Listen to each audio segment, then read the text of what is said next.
Bengali home cook channel আপনাদের সবাইকে স্বাগত জানাচ্ছি। আজকে আমি আপনাদের সাথে শেয়ার করব ডাল ভর্তার রেসিপি। ডাল ভর্তা মোটামুটি সবাই করতে পারে। আমি একটু ভিন্ন রকম ভাবে ডাল ভর্তাটা আজকে করব। আশা করি আপনাদের ভালো লাগবে। চলুন দেখে নেওয়া যাক কিভাবে বানাচ্ছি। প্রথমে আমি 1 কাপ ডাল নিয়ে নিয়েছি এবং ডালটা ভালো করে ধুয়ে ভিজিয়ে রেখেছিলাম আধা ঘন্টার জন্য। তারপর একটি হাঁড়িতে দিয়ে পানি দিয়ে দিচ্ছি। পানিটা এমনভাবে দিতে হবে যেন ডালটা সিদ্ধ হয়ে যায় এবং পানি না থাকে। তারপর 3 কোয়া রসুন দিয়ে দিচ্ছি আমি। দিয়ে দিচ্ছি স্বাদ মতো লবণ, ডালটা সিদ্ধ হওয়ার জন্য যতটুকু লাগবে, আর কিছুটা হলুদের গুঁড়ো দিয়ে ঢেকে আমি ডালটা সিদ্ধ করে নেব। ডালটা সিদ্ধ হয়ে গেছে, পানিটাও শুকিয়ে এসেছে। এই পর্যায়ে আপনারা যদি একটু ঝোল ঝোল ভর্তা খেতে পছন্দ করেন এখনই নামিয়ে নেবেন ডালটা, আর যদি একটু টাইট পছন্দ করেন তাহলে পানিটা আরেকটু টেনে নিতে হবে। হয়ে গেল আমার ডাল সেদ্ধ। এরপর একটি প্যান নিয়ে নিচ্ছি চুলোতে এবং মরিচ নিয়ে নিচ্ছি 4টি। শুকনো মরিচ বোটা সহ ভাজতে হবে, যদি বোটা ছাড়ানো হয় তাহলে মরিচটা নরম হয়ে যায়। ভাজা হয়ে গেল মরিচ, তারপর বোটা ছাড়িয়ে কিছুটা লবণ দিয়ে আমি মরিচগুলো ভালো করে ভেঙে নেব। তারপর দিয়ে দিব পেঁয়াজ কুচি, মিডিয়াম সাইজের একটি।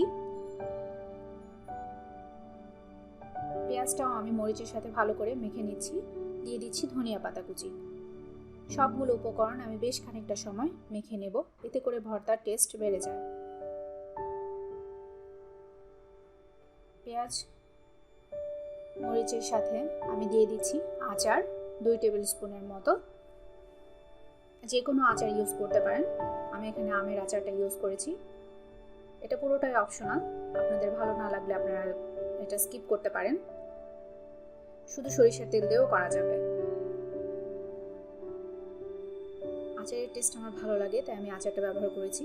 ভালো করে মাখানো হয়ে গেলে যে ডালগুলো সিদ্ধ করে রেখেছিলাম সেগুলো দিয়ে দিচ্ছি এবং যে রসুনগুলো দিয়ে দিয়েছিলাম সেগুলো ভালো করে হাত দিয়ে চেপে গালিয়ে দিচ্ছি।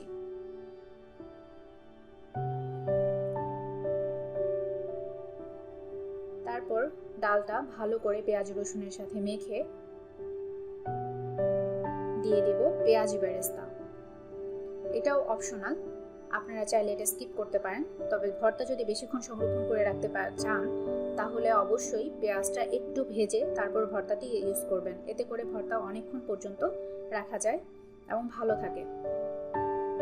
লবণটা চেক করে আমি লবণ দিয়ে দিচ্ছি।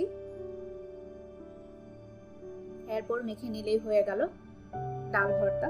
আশা করি আপনারা বাসায় ট্রাই করে দেখবেন এবং জানাবেন কেমন হয়েছে। যদি ভালো লাগে আমার চ্যানেলটি সাবস্ক্রাইব করে পাশে থাকবেন। আবার দেখা হবে নতুন কোনো রেসিপি নিয়ে। আল্লাহ হাফেজ।